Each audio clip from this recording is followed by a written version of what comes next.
வணக்கம், வந்தனம், நமஸ்தே and welcome to the show மஞ்சள் வெயில் மாலை. எத்தனை ஷோ இருந்தாலும் நம்மளோட மஞ்சள் வெயில் மாலை ஷோ எப்பவுமே ஒரு யூனிக்கான ஷோ தாங்க. எல்லா விதமான விஷயங்களையுமே ஒரு சேர நம்மளோட இந்த ஷோவில் பார்த்துட்டு வரோம். இன்னைக்கு உங்களுக்கு பிடிச்ச விஷயங்கள் என்னென்ன இந்த செக்மெண்ட்ஸில் காத்துட்டு இருக்குங்கிறது பார்க்க ரெடியாக இருக்கீங்களா? வாங்க போகலாம்.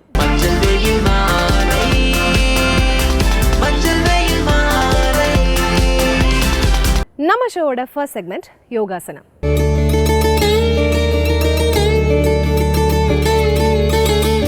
எந்த ஒரு விஷயமே ஆரம்பத்தில் கொஞ்சம் கஷ்டமாக தாங்க இருக்கும். அதை ரெகுலராக ப்ராக்டிஸ் பண்ண ரொம்பவே ஈஸியாகிடும். ஸோ அதே மாதிரி விஷயம்தான் யோகாவும். ஆரம்பத்தில் கஷ்டம்னு நினச்சி நிறைய பேர் அதை ஸ்கிப் பண்ணிடுவாங்க. பட் அதை தான் பண்ணக்கூடாது. ரெகுலராக அதை ப்ராக்டிஸ் பண்ண அது மூலமாக என்னென்ன பெனிஃபிட்ஸ்லாம் கிடைக்கும் அப்படிங்கிறத நீங்கள் ரியலைஸ் பண்ண ஆரம்பிப்பீங்க. ஸோ இன்றைக்கி நம்ம பார்க்க போகிற ஆசனம் என்ன பெனிஃபிட்ஸ் சொல்கிறாங்க அப்படிங்கிறத பாருங்கள். அனைவருக்கும் வணக்கம்.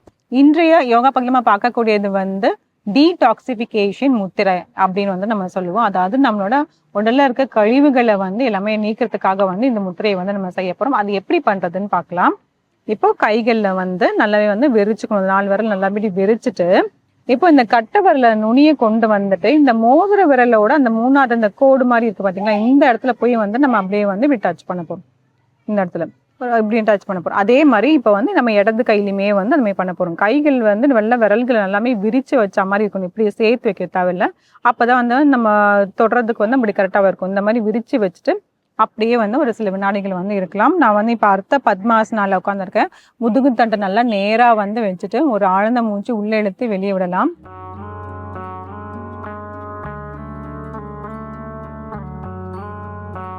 சில வினாடிகள்.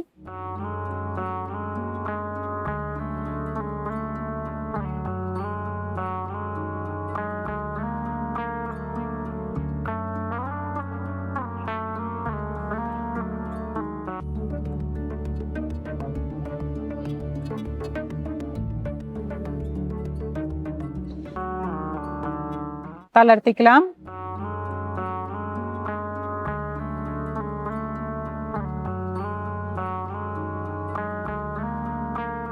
இந்த முத்திரை காலையில விடிய காலையில செஞ்சாலே ரொம்பவே நல்லது. அப்படி நம்ம அதே மாதிரி நம்மளோட இரவு டைம்லயுமே நம்ம படுக்கிறதுக்கு முன்னாடியுமே இதை செஞ்சலாம்.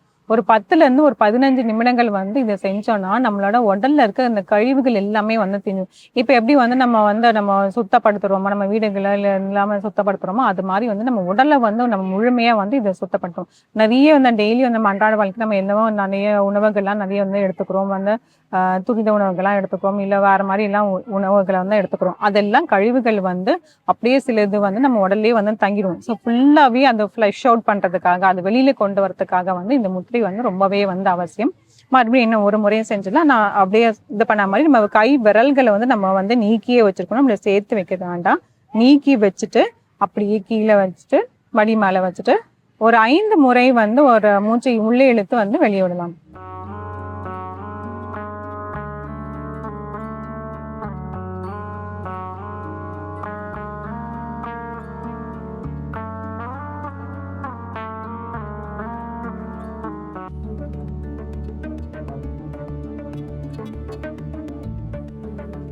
சில வினாடிகள்.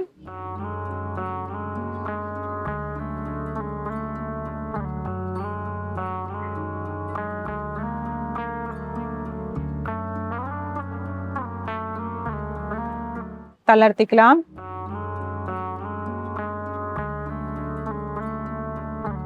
இந்த முத்திரை முயற்சி செஞ்சு பாருங்க. மீண்டும் அடுத்த பகுதியில் சந்திக்கலாம்.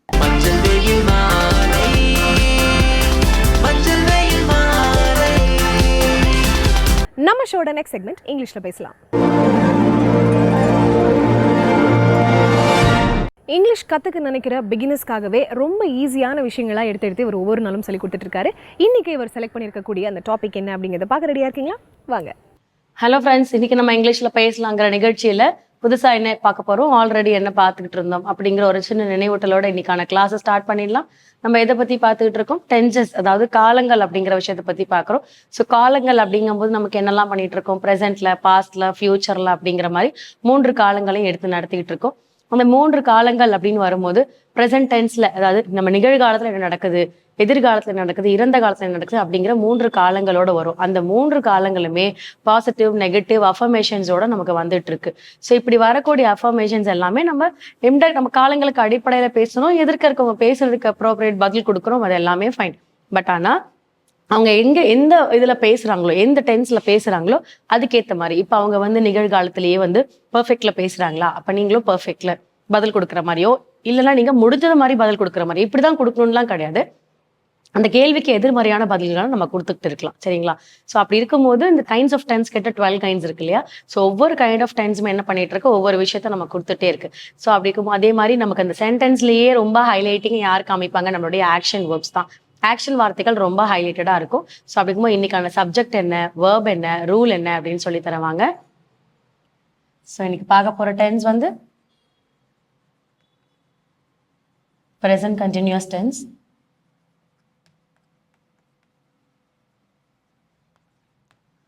So verb form V1, V2, V3, V1 plus ing. Present, past, past participle. So அப்போ verb வரும்போது நமக்கு என்ன எடுக்கிறோம் அப்படின்னா drive அப்படின்னு எடுக்கிறோம். ஸோ இது வந்து drove, V3 வந்து driven.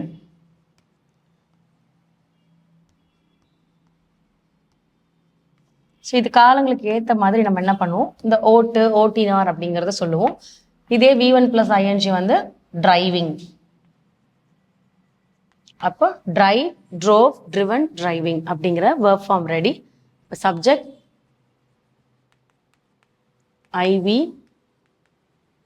you, he, she, they, it. Rule வந்து subject plus is, are, am plus V1 plus ing and plus object. So இப்போ இதெல்லாம் நம்ம ஆல்ரெடி சொல்லியிருக்கோம், இருந்தாலும் there is a recall. am, V1 are,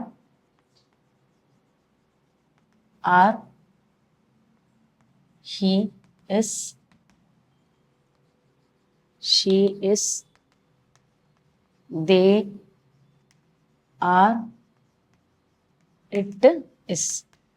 so இது எல்லாமே ஒரு ஃபார்மேஷன். then example,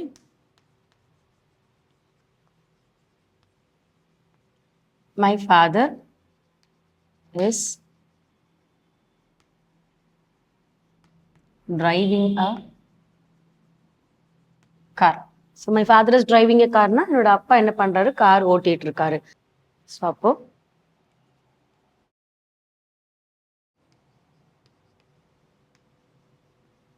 அப்பா, ஸோ கார் அப்படிங்கிறது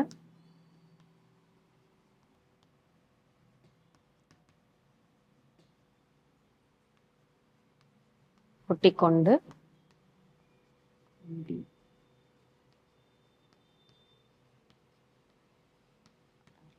ஸோ அப்போ மை ஃபாதர் அப்படிங்கிறது இது வந்து ரிலேட்டிவ் ப்ரொனவுனோட. ஸோ நமக்கு இந்த சப்ஜெக்ட் தான் யூஸ் பண்ணணும் இல்லைன்னு ஆல்ரெடி சொல்லியிருக்கேன். ஸோ அதுவும் இல்லாமல் இது வந்து ஹீ ஆர் ஷீ இண்டிகேட் பண்ணும். ஸோ மை ஃபாதருங்கிற இடம் வந்து ஹீ, அதாவது மெயில் கேட்டகரி வரும்போது ஹீ அப்படிங்கிறது. ஸோ அதனால தான் இஸ் யூஸ் பண்ணியிருக்கேன். இது என்ன ப்ரோனவுனில் வரும்னா ரிலேட்டிவ் ப்ரோனவுன்ஸில் வரும். நான் ஆல்ரெடி சொல்லியிருக்கேன் இந்த சப்ஜெக்ட் தான் யூஸ் பண்ணும் அப்படிங்கிறதுலாம் கிடையாது. ஸோ நேமிங் பர்சன்ஸும் யூஸ் பண்ணலான்னு. ஸோ அப்போ நம்ம இந்த இடத்துல நீங்கள் லிஸ்ட் பண்ணலையே மேம், லிஸ்ட் பண்ணாததை கொடுத்துருக்கீங்க அப்படிங்கிற காரணம் அதுக்காக தான். ஸோ இன்னைக்கான ஒர்க் ஃபார்ம், இன்னைக்கான ரூல் வச்சு நம்ம சென்டென்ஸ் ஃப்ரேம் பண்ணியிருக்கோம். ஸோ இதை வச்சுட்டு நீங்களும் ஒரு 5 to 10 சென்டென்ஸ் ஹோம்ஒர்க் பண்ணுங்க. அடுத்த கிளாஸ்ல அடுத்த இன்ட்ரெஸ்டிங்கான சென்டென்ஸோட உங்களை மீட் பண்றேன். தேங்க்யூ.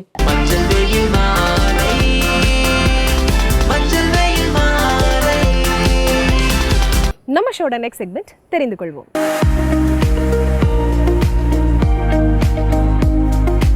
நம்மளோட இந்த தெரிந்து கொள்ளும் செக்மெண்ட் மூலமா ஒவ்வொரு நாளும் நிறைய விஷயங்கள் வந்து கத்துட்டு வரோம். இன்னைக்கு இவர் என்ன சொல்ல போறாருங்கிறத பார்க்க ரெடியா இருக்கீங்களா? வாங்க பார்க்கலாம். வசந்த் டிவி ரசிகர்களுக்கு வணக்கம். இன்னைக்கும் நம்மளுடைய தெரிந்து கொள்வோம் நிகழ்ச்சியில தெரியாத பல விஷயங்கள் தான் தெரிஞ்சுக்க போறோம். ஒரு இடி மின்னலா பாயுது அப்படின்னா அது எந்த அளவுக்கான எனர்ஜியை ப்ரொவைட் பண்ணும் அப்படின்னு என்னைக்காவது யோசிச்சு பார்த்துருக்கீங்களா? கிட்டத்தட்ட 280 கிலோ வாட்ஸ் வரைக்கும் அதால எனர்ஜியை ப்ரொடியூஸ் பண்ண முடியும் அப்படின்னு சொல்றாங்க. என்னப்பா 280 தானே அப்படின்னு நீங்க ஈஸியாலாம் நினைச்சிட முடியாது. ஒரு ஈவி கார் எடுக்கிறீங்கன்னு வச்சுக்கோங்க. அந்த ஈவி காருக்கு நீங்க சார்ஜ் பண்ணீங்கன்னா ஒரு 400 கிலோமீட்டர் ஓடலாம்ப்பா அப்படின்னு சொல்லும். அந்த பேட்டரியோட ரேஞ்சுக்கு ஏற்ற மாதிரி 200 கிலோமீட்டரோ 400 கிலோமீட்டரோ அது மாறி மாறி நமக்கு கொடுக்கும்னு வச்சுக்கோங்க. இப்படி இருக்கும்போது ஒரு மின்னலுடைய தாக்கத்திலிருந்து வரக்கூடிய எனர்ஜியை நம்ம எக்ஸ்ட்ராக்ட் பண்ணி ஒரு ஈவி கார்ல கொடுத்தோம் அப்படின்னா அந்த EV car Chennai to Coimbatore travel பண்ணும் அப்படின்னு சொல்றாங்க. அப்படின்னா 550 கிலோமீட்டர் வரைக்கும் அந்த காரால போக முடியும். சில டைம் ரிட்டர்ன் வர்றது கூட அது ஹெல்ப் பண்ணும் அப்படின்னு சொல்றாங்க. அந்த லெவலுக்கான எனர்ஜியை ஒவ்வொரு இடியும் மின்னலும் ப்ரொவைட் பண்ணுது. அதனால தான் இடி மின்னல் கிட்ட மட்டும் மாட்டிடாதீங்க அப்படின்னு சொல்லுவாங்க. துபாயை தவிர மீதி எந்த கண்ட்ரியா இருந்தாலும் சரி, எல்லாருமே இந்த பெட்ரோல் டீசலுடைய விலையை பார்த்து அதிர்ந்து போயிட்டு இருக்காங்க. ஆனா துபாய் மட்டும் கால் மேல கால் போட்டு ஜம்பமா உட்காந்துருக்கும். சரி, என்னதான் இங்க வார் நடந்துட்டு இருந்தாலும் துபாய் மட்டும் எப்படிப்பா இவ்வளோ லக்ஸரியஸா இருக்கு அப்படின்னு என்னைக்காவது யோசிச்சு பார்த்துருக்கீங்களா? 1960 வரைக்குமே துபாய் பஞ்சத்துல அடிபட்ட ஒரு இடமா தான் இருந்துச்சு. ஏன்னா அப்போ பெருசா யாருக்குமே பெட்ரோல் டீசல்லாம் தேவையே படலை. ஆனா அப்போ வரைக்கும் துபாயில அவ்வளோ பெட்ரோல் எடுக்க முடியும் அப்படின்ற ஒரு விஷயமும் துபாயில் தெரியவே இல்லாம தான் இருந்துச்சு. அந்த கவர்மெண்ட் எப்போ பெட்ரோலை எக்ஸ்ட்ராக்ட் பண்ண ஆரம்பிச்சாங்களோ, பெட்ரோல்ல இருந்து டீசல்ல இருந்து லித்தியம் இப்படின்னு சொல்லி எல்லாத்தையும் பிரிக்க ஆரம்பிச்சாங்களோ, எல்லாத்துக்குமே காசு போட முடியும், அதுக்கான வரியை கொடுக்க முடியும், இதை வச்சு நம்மளுடைய நாட்டை டெவலப் பண்ண முடியும்னு அவங்களுடைய ஸ்ட்ராட்டஜிக்கல் பிளேனால தான் இன்னைக்கு இந்த உலகத்திலேயே one of the richest country அப்படின்ற பேரு துபாய்க்கு இருக்கு. இப்போ வரைக்கும் துபாய் பெரிய அளவில் வளர்ந்துருக்கு அப்படின்னா அதுக்கு காரணம் அங்க இருக்கக்கூடிய பெட்ரோல் தான். ஒருவேளை அதே மாதிரி இந்தியாவில் இருந்துச்சுன்னு வச்சுக்கோங்க, இன்னைக்கு இந்தியா தான் டாப் மோஸ்ட்ல இருந்திருக்கும். நம்ம ஃப்ரெண்ட்ஸோடையோ இல்லை நம்மளவே எங்கேயாச்சும் ஜூஸ் குடிக்கலாம் அப்படின்னு போயிருந்தோம்னா ஸ்ட்ரீட்ல இருக்கக்கூடிய ஜூஸ் ஷாப்லாம் போகும்போது ஒரு சில பேர் ஐஸ் எல்லாம் எனக்கு கொடுங்க அப்படின்னு சொல்லி கேள்விப்பட்டிருப்பீங்க.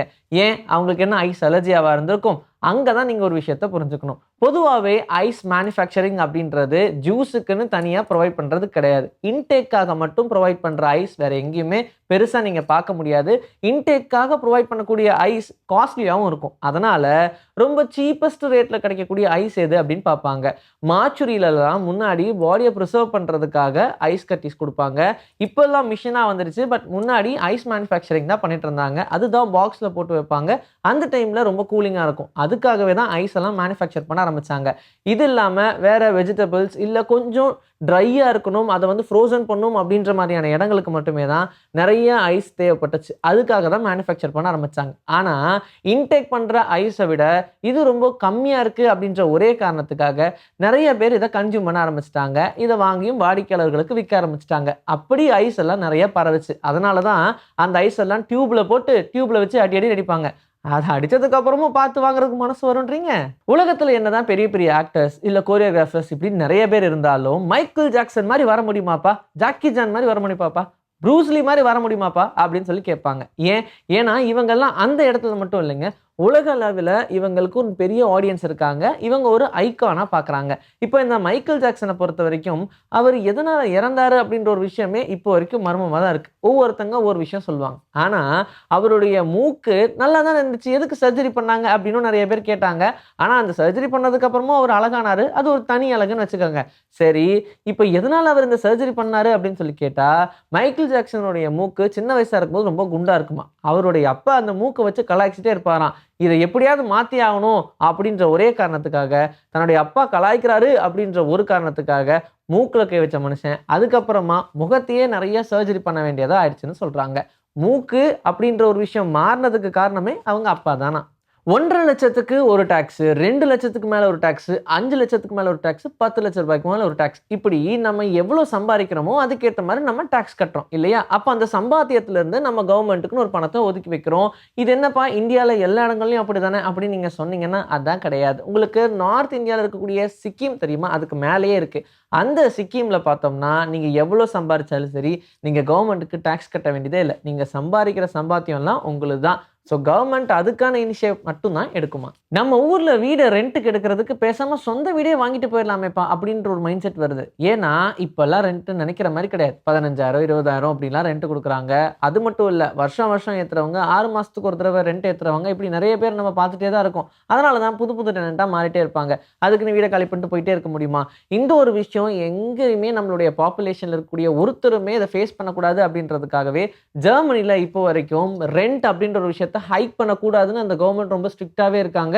அண்ட் ஜெர்மனி இருக்கக்கூடிய மக்களுமே ரொம்ப மனிதாபிமானம் இருக்கக்கூடியவங்க தான். அதனால அப்படியே ஏற்றணும்னு நினைச்சாலும் நம்ம ஊர் கணக்குப்படி ஒரு 100 ரூபாயோ 150 ரூபாயோ ஏற்றுவாங்களே தவிர்த்து அதுக்கு மேலே அவங்க வாடகை ஏற்றவே மாட்டாங்க. ஏன்னா ஜெர்மனியில் ரெண்டல் இன்கம்மை ஒரு பெரிய அசட்டாகவே பார்க்க மாட்டாங்க. ஆனால் இந்தியாவை பொறுத்த வரைக்கும் ரெண்ட் அப்படின்றது வெறும் அந்த வீட்டை ஓன் பண்ணியிருக்கக்கூடிய ஓனருக்கு மட்டும் கிடையாது, இருக்கக்கூடிய பேங்க்ஸுக்குமே அதுலேருந்து போகக்கூடிய பர்சன்டேஜ் அப்படின்னு இது ஒரு பெரிய வணிகமாகவே ஆயிடுச்சு. ஸோ இங்கே இருக்கக்கூடிய பிஸ்னஸ் எல்லாமே ரெண்டில் நம்பி இருக்கு அப்படின்னு சொல்கிறாங்க. ஆனால் ஜெர்மனியில் அப்படி கிடையாது. இன்னைக்கு நம்மளுடைய தெரிந்து கொள்வோம் நிகழ்ச்சியில் தெரியாத பல விஷயங்கள் தெரிஞ்சுக்கிட்டோம். இதே மாதிரி சூப்பரான கண்டென்ட்டோட உங்களை நான் வந்து சந்திக்கிறேன். Until then, this is bye from Vijayashree. Take care. Finally நம்ம ஷோட இன்னைக்கு வந்தாச்சு. இன்னைக்கு நம்மளோட ஷோவில் பார்த்த எல்லா செக்மெண்ட்ஸுமே உங்களுக்கு ரொம்ப பிடிச்சிருக்கும், இன்ஃபர்மேட்டிவாக இருந்திருக்கும் அப்படின்னு நம்புறேன். இதே மாதிரி ஒரு சூப்பரான எபிசோட மீண்டும் சந்திப்போம். Until then, it's bye from Farita and Manjal Velmali team.